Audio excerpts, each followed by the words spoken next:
Bonjour, donc voici la vidéo de présentation de mon application Space Invader. Donc pour commencer cette présentation, je vais d'abord vous présenter un petit peu l'interface.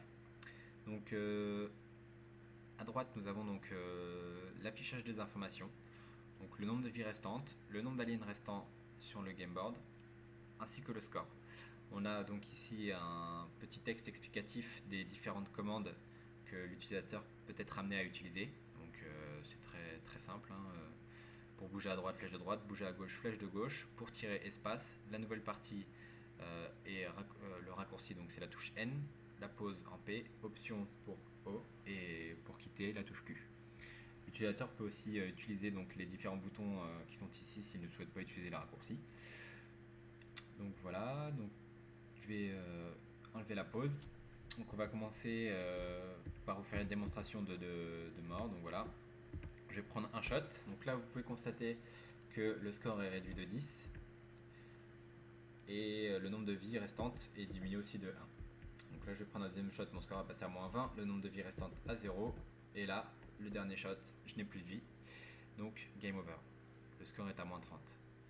Donc je vais cliquer sur, cette fois-ci je vais utiliser le raccourci N, voilà. Donc là je vais tuer quelques aliens, j'en tue un pour commencer, si j'y arrive. Hop. Donc là on peut voir que le score est à 20 et le nombre d'aliens restants a été diminué de 1. Donc je vais gagner cette partie. Donc voilà, on peut voir que le nombre d'aliens décrémente au fur et à mesure que je les touche.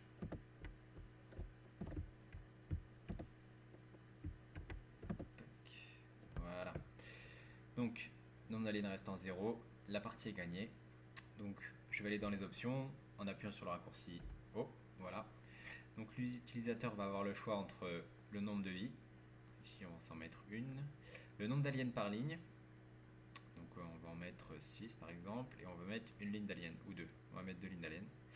Et ensuite l'intervalle de tir, donc l'utilisateur va avoir le choix de l'intervalle qu'il y a entre chaque tir. Ici nous on va mettre un intervalle de tir assez important étant donné qu'il n'y a pas beaucoup d'aliens, il n'y en a que 12. Je vais changer le skin des aliens aussi, je vais la mettre en 3 par exemple, et le skin du player et le skin du board, et le skin du shot. Voilà, vous voyez que l'aspect visuel de l'application a complètement changé. On se retrouve avec un nouveau fond, des nouvelles images pour les aliens et le vaisseau, ainsi que des nouvelles images pour les tirs. Voilà, donc on peut voir que le tir du vaisseau est changé. Donc une fois qu'on fait des modifications dans les options, on peut donc faire une nouvelle partie et les options vont être sauvegardées, en fait elles vont être mises par défaut.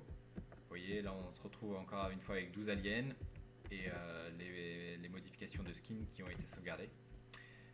Quand on fait donc dans les options, par exemple ici si on change le nombre de vies qu'on met à 5 et qu'on met un seul alien par exemple, qu'on met un intervalle de tir très court, on va mettre le deuxième skin et on va remettre par défaut, voilà. Donc là on se retrouve avec un alien qui tire davantage qu'un nombre d'aliens conséquent, puisqu'en fait j'ai fait en sorte que moins il y ait d'aliens, plus l'alien va tirer, puisque c'est quand même plus facile quand on tire qu'un seul alien, bon, voilà. Et donc comme je l'ai configuré tout à l'heure, j'ai mis un délai de tir très court entre chaque tir, donc ça va être une sorte de mitrailleuse. Voilà, vous pouvez voir que voilà. Donc voilà, c'est tout pour ma vidéo de présentation. Donc je vous remercie de l'avoir regardé.